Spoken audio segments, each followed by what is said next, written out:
सदनदेखि सडकसम्म राजनैतिक, आर्थिक, सामाजिक हर क्षेत्रका विषय र प्रसङ्ग यो कार्यक्रम आजको सन्दर्भ। नमस्कार, कार्यक्रम आजको सन्दर्भमा स्वागत छ। म दिपेश दाहाल। दर्शकवृन्द, कार्यक्रम आजको सन्दर्भमा हामी देशभर भएका सामाजिक, आर्थिक, राजनीतिक हर क्षेत्रका विषयलाई विश्लेषणात्मक रूपमा प्रस्तुत गर्ने गर्छौं। बागमती प्रदेशको राजधानी हेटौडाको पशुपति नगरमा रहेको हेटौडा औद्योगिक क्षेत्र विक्रमसम्म 2020 सालमा स्थापना भएको हो। हेटौडा औद्योगिक क्षेत्र हेटौडाको दक्षिण भागतर्फ अवस्थित छ। राष्ट्रिय तथा बहुराष्ट्रिय कम्पनीहरूको लगानीमा स्थापित विभिन्न उद्योगहरू मकवानपुरवासीका लागि रोजगारीको स्रोत बनेको छ। कोरोना संक्रमण बढेपछि जारी गरिएको निषेधाज्ञाका कारण हेटौडा औद्योगिक क्षेत्र प्राय सञ्चालनमा छैनन्। स्थानीय प्रशासनले हेटौडा उपमहानगरमा निषेधाज्ञा घोषणा गरेपछि औद्योगिक क्षेत्रका अधिकांश उद्योग यति बेला बन्द अवस्थामा छन्। औद्योगिक क्षेत्रभित्र रहेका दाना, बिस्कुट, प्लास्टिक र डेरी उद्योग न्यून अवस्थामा सञ्चालनमा छन्। उद्योगभित्रै थोरै मजदुर व्यवस्थापन गरेर यी उद्योग चलिरहेको हामीले देख्यौं। दर्शकवृन्द, यति बेला हामी बागमती प्रदेशको राजधानी हेटौडा औद्योगिक क्षेत्रमा आइपुगेका छौं। विश्वव्यापी रूपमा फैलिएको कोरोना महामारीले गर्दा देश नै आक्रान्त बनेको अवस्था छ। कोरोना नियन्त्रण गर्नका लागि सरकारले देशैभरिका विभिन्न जिल्लामा निषेधाज्ञा जारी गरेको छ। त्यसैगरी मकवानपुर जिल्लामा पनि निषेधाज्ञा जारी गरेको छ। पहिलो लहरको कोरोनाबाट पुनः उद्योग के सञ्चालनमा आउन थालेका थिए, फेरि दोस्रो लहरको कोरोना महामारी बढेसँगै हेटौडा औद्योगिक क्षेत्रका उद्योगहरू अहिले फेरि मारमा परेका छन्। यति बेला पुराना उद्योगहरू पुरै ठप्पै छन् भने औद्योगिक क्षेत्रका 111 उद्योग मध्ये हाल 11 उद्योग हम्मेसँगले सञ्चालनमा रहेको छ। जति उद्योग चलेका छन् ती पनि 8-10 जना कामदारको भरमा जेनतेन सञ्चालनमा छन्। लामो समयसम्म यही अवस्था रह्यो भने औद्योगिक क्षेत्रका उद्योगीहरूले ठूलो समस्या बेहोर्नु पर्ने देखिन्छ। निषेधाज्ञाको क्रममा विभिन्न क्षेत्रका व्यवसायहरू यति बेला ठप्प छन् भने हेटौडाको औद्योगिक क्षेत्र यति बेला सञ्चालनमा छ। विक्रमसम्म 2020 सालमा स्थापना भएको औद्योगिक क्षेत्रले निरन्तर रूपमा सेवा प्रदान गरिरहेको छ। हाल यति बेला सबै क्षेत्रका व्यवसायहरू ठप्प रहेको छ। निषेधाज्ञाको अवस्थामा पनि हेटौडा औद्योगिक क्षेत्रले निरन्तर रूपमा आवश्यक खाद्य पदार्थहरू खपत गरिरहेको छ। औद्योगिक क्षेत्रका प्राय कामदार र प्राविधिकहरू तराई क्षेत्रका रहेका छन्। तराई क्षेत्रमा कोरोना संक्रमण फैलदो छ। उद्योग नै ठप्प गर्ने खालको निषेधाज्ञा र लकडाउनले मुलुकमा आर्थिक सङ्कट पैदा गर्न नसक्ला भन्न सकिने अवस्था छैन। कोरोना नियन्त्रण गर्नका लागि जिल्ला प्रशासन कार्यालयले जारी गरेको निर्देशन अनुसार यति बेला बजार क्षेत्र बन्द छन्। यति बेला अत्यावश्यक सवारी साधन बाहेक अरू सवारी साधनहरू सञ्चालनमा आएका छैनन् भने आवश्यक पर्ने मेडिकल फार्माहरू यति बेला सञ्चालनमा रहेका छन्। यति बेला हेटौडाका विभिन्न क्षेत्रका व्यवसायहरू पनि बन्द रहेका छन् भने हेटौडा पुरै सुनसान रहेको छ। त्यसैगरी औद्योगिक क्षेत्र बाहेकका उद्योगहरू पनि अहिले धीमा गतिमा सञ्चालनमा रहेका छन्। कोरोना नियन्त्रण गर्नका लागि हेटौडामा निषेधाज्ञा जारी भए तापनि यति बेला अति आवश्यक खाद्य पदार्थहरू औद्योगिक क्षेत्रभित्र रहेका विभिन्न उद्योगले खपत गर्दै आएको छ। कोरोना महामारीको यस विषम परिस्थितिमा पनि उद्योगले कामलाई निरन्तरता दिँदै आएको छ। क्यामेरामा विकेश चौलागाईको साथ आचल घिमिरे, हेटौडा। पहिलो चरणको कोभिड-19 अर्थात् कोरोना भाइरसको संक्रमणपछि तङ्ग्रने अवस्थामा पुग्न लागेका थिए नेपालका उद्योग व्यवसायहरू। तर तङ्ग्रिन नपाउँदै फेरि दोस्रो लहरको कोरोना महामारीको चपेटामा परे उद्योग व्यवसायीहरू। तर यसबाट जोगाएर अर्थतन्त्रलाई चलायमान बनाउनका लागि कसैको पनि ध्यान गएको देखिँदैन।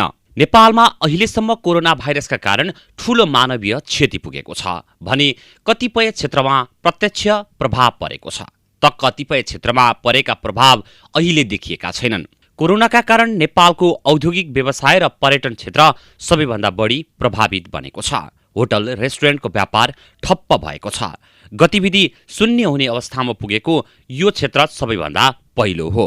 अहिले अन्तर्राष्ट्रिय बजार अस्थिर हुँदा हाम्रो मुद्राको अवमूल्यन बढेको छ। अमेरिकी डलरसँग नेपाली रुपैयाँको विनिमय दरमा तीव्र उत्तर चढाव देखिएको छ। यसरी देशको अर्थतन्त्रलाई प्रत्यक्ष असर पर्ने अवस्था आए पनि सरकार मूकदर्शक भएर बस्यो भन्ने आरोप पनि लाग्ने गरेको छ। तर बागमती प्रदेश सरकार भने कोभिडको महामारीको चपेटामा परेको उद्योग व्यवसायहरू सञ्चालन गर्नुपर्छ र देशकै अर्थतन्त्र चलायमान राख्नुपर्छ भन्ने कुरामा कसिएर लागेको छ। औद्योगिक क्षेत्रका पूर्वाधारहरू राज्यले बनाइदिने हो भने धेरै युवाहरूले आफ्नै सीप क्षमताले उद्योग सञ्चालन गर्न सक्छन्। तर त्यसको पूर्वाधार बनाउनको निम्ति औद्योगिक ग्रामहरू, औद्योगिक क्षेत्रहरू हामीले बनाउनु पर्छ र अहिले हामीले वन कार्यालयका हाम्रा डिभिजन अफिसहरू सबैलाई भनिरहेका छौँ कि औद्योगिक ग्राम बनाउनको निम्ति जग्गाको पहिचान गरौँ। त्यो हाम्रो बजेटको कार्यक्रममा छ र त्यसको पूर्वाधारको निम्ति बजेट सिर्जना गरौँ र उद्योग स्थापना गर्ने, उद्योग सञ्चालन गर्ने वातावरण निर्माण गर्ने र त्यसमा राज्यको लगानी हुने र खालि व्यक्तिलाई मात्रै, निजी क्षेत्रलाई मात्रै सबै तिमीहरू गर भनेर यदि राज्यले त्यसलाई संरक्षण गर्न सक्दैन, आवश्यक वातावरण बनाइदिन सक्दैन भने उद्योगको विकास सम्भव छैन र निजी क्षेत्रको मात्रै जिम्मामा छोडेर मुलुक औद्योगिक दिशातिर जाँदैन।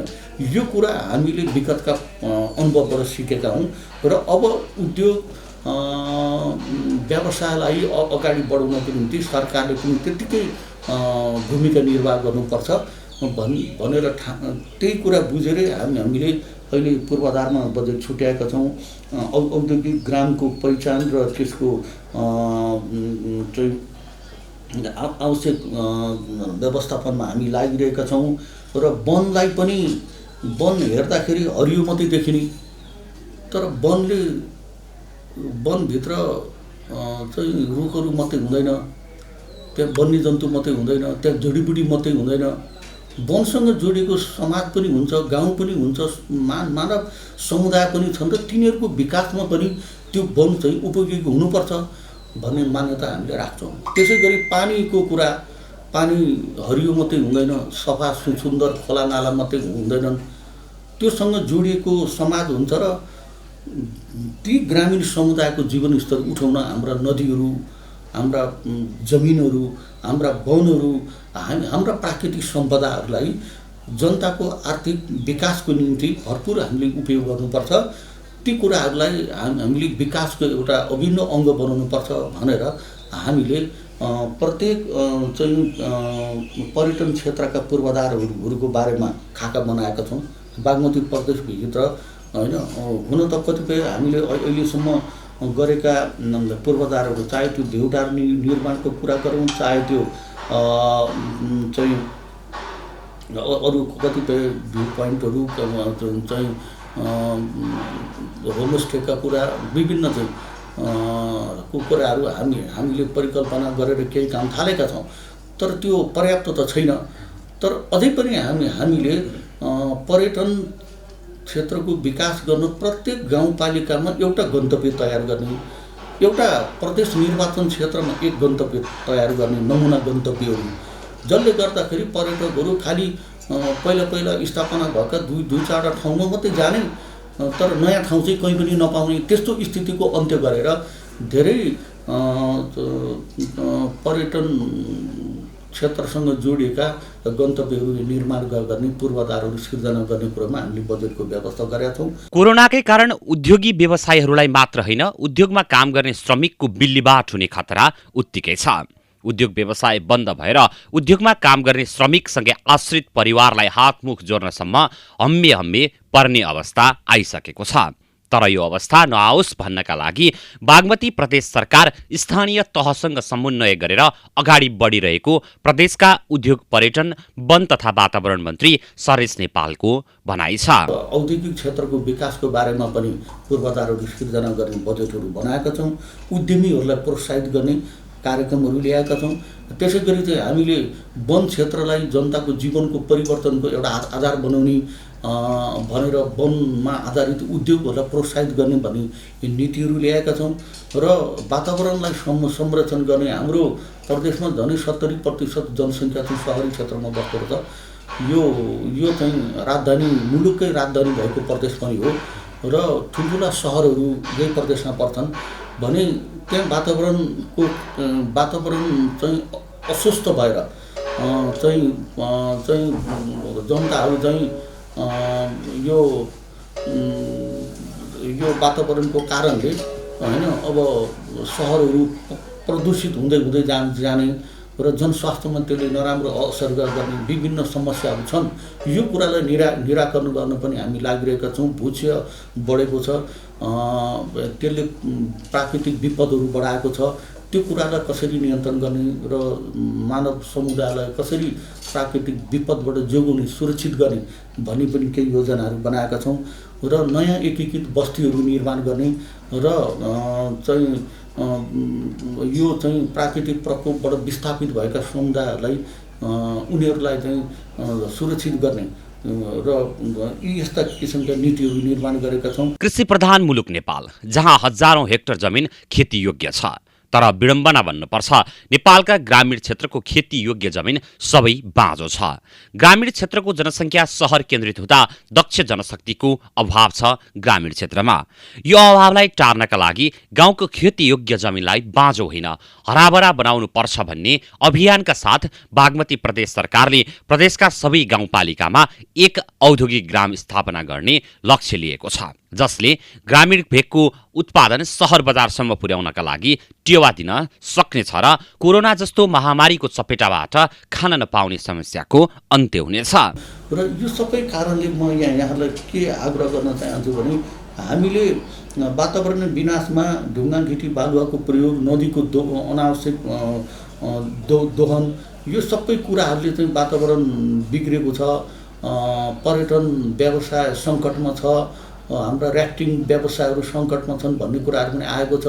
यो सबै कुरालाई पनि हामीले अबको दिनहरूमा सुधार गरेर विगतमा देखिएका कमी कमजोरीलाई सच्याएर पर्यटन क्षेत्रलाई हेर्ने, पर्यटनको विकासमा विगतका अनुभवहरूलाई पनि त्यसका सकारात्मक नकारात्मक दुवै कुराहरूलाई हामीले हेरेर अब नयाँ ढङ्गले अघि जाने भनेर हामीले त्यो सोचाइ बनाएका छौँ। उद्योग व्यवसाय क्षेत्रमा पनि विगतका अनुभवहरूलाई हामी चाहिँ एउटा समीक्षा गर्दै, मूल्याङ्कन गर्दै होइन नयाँ सोचहरूसहित हामी अघि जाने हामी त्यो उसमा छौँ। तपाईँहरूलाई थाहा छ प्रदेश सरकार चाहिँ नितान्त नयाँ सरकार हो।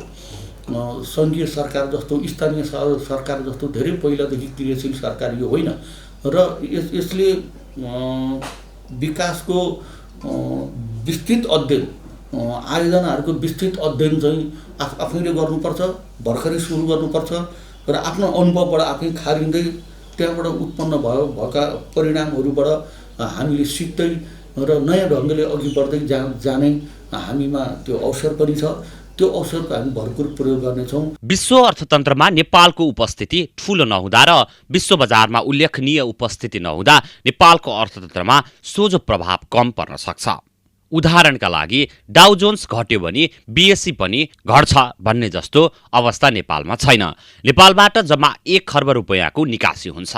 सानै आकारमा भए पनि निर्यात व्यापार प्रभावित भयो भने उपभोगका लागि आयात हुन्छ, तर व्यापार प्रणाली अवरुद्ध हुँदा उपभोगका लागि आवश्यक अत्यावश्यक आयात पनि बन्द हुन सक्छ। यस विषयलाई मध्यनजर गर्दै बागमती प्रदेश सरकारले उद्योग व्यवसाय र पर्यटन व्यवसाय मैत्री बजेट निर्माणको तयारी थालेको छ र प्रदेश चाहिँ विकासको नेतृत्व गर्ने सरकारको रूपमा हामी स्थापित गर्दैछौँ। सङ्घीय सरकार नीति निर्माण गर्छ, राष्ट्रिय महत्त्वको विषयमा उसले धेरै ध्यान देला र स्थानीय सरकार जनताको दिनानुदिनको सेवा प्रवाहमा बढी सक्रिय होला। तर प्रदेश चाहिँ विकासको नेतृत्व गर्ने सरकार भएको हुनाले यो तपाईँले भन्नुभएको समृद्धि र सुखी नेपालीको सपना साकार पार्न प्रदेशको भूमिका अहम हुन्छ।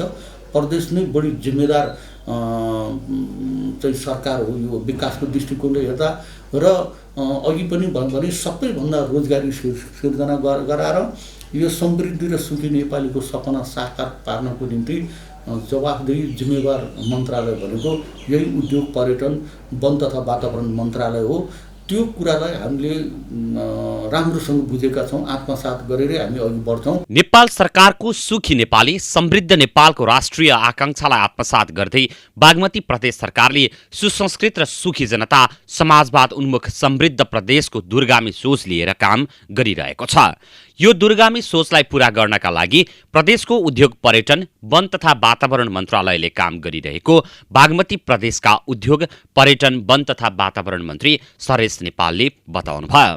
र म यहाँलाई के विश्वास दिलाउन चाहन्छु भने यो मन्त्रालयमा हामीसँग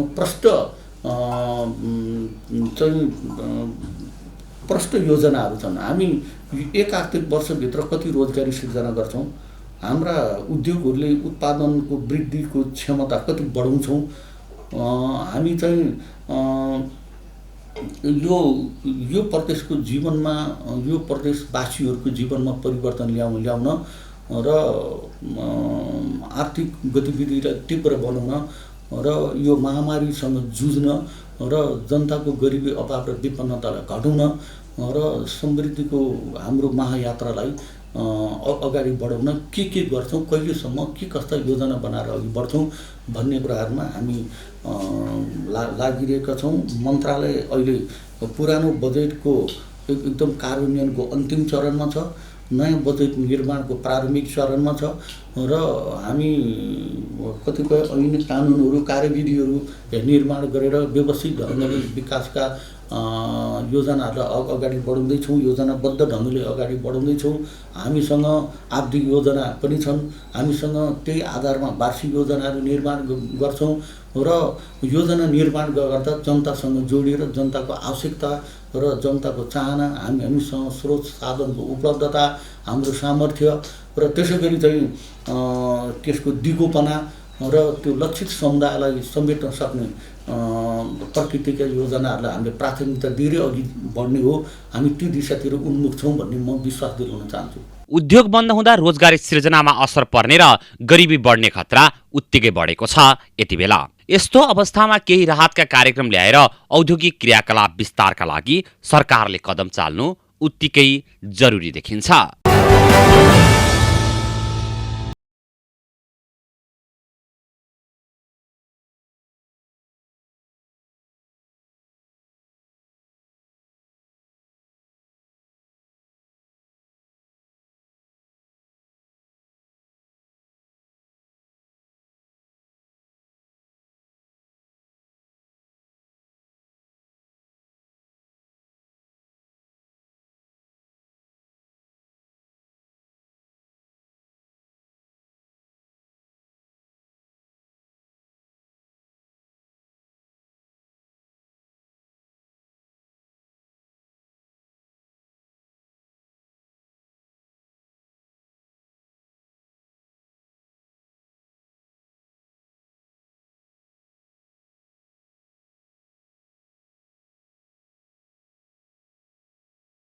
यही बस्नुहुन्छ? हजुर, व्यापार गर्नुहुन्छ। अहिले त व्यापार बन्द होला, कसरी चल्छ?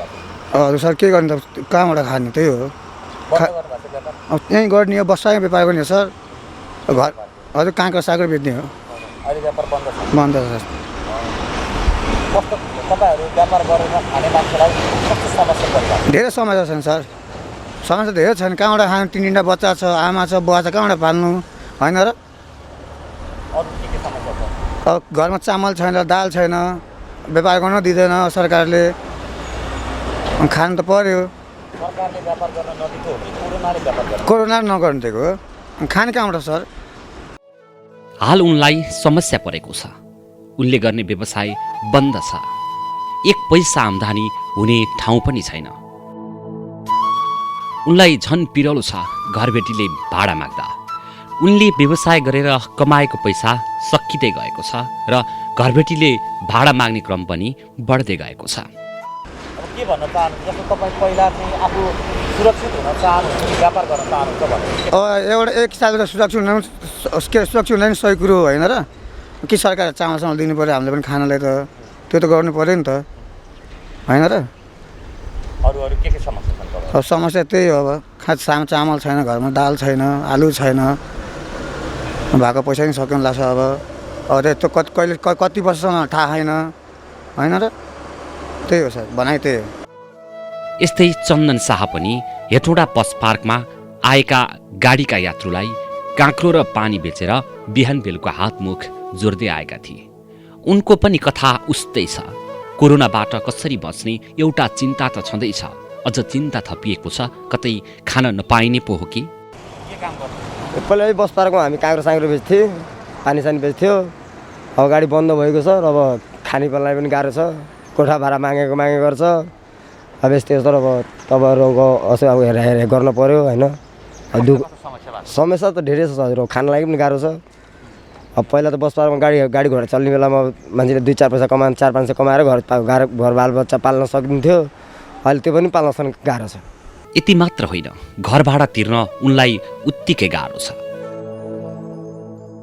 कमाएको पैसा सकिने लाग्यो।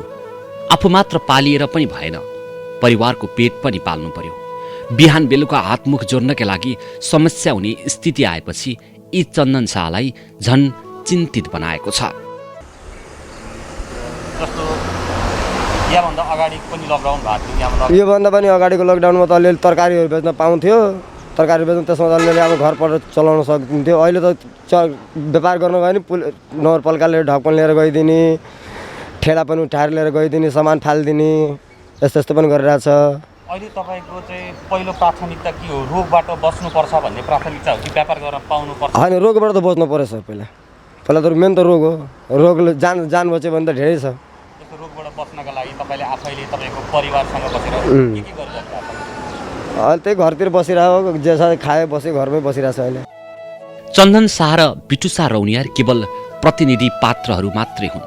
यस्ता अनगिन्ती पात्रहरू छन् जो कोरोना भाइरसको महामारीसँगै भएको निषेधाज्ञाका कारण समस्याको पोको र बलिन्दार आँसु लिएर हिँडेकाहरू,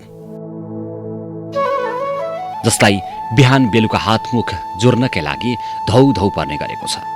यस्ता साना साना व्यवसाय र श्रम गरेर खाने श्रमिकको रोजीरोटी नखोसियोस्।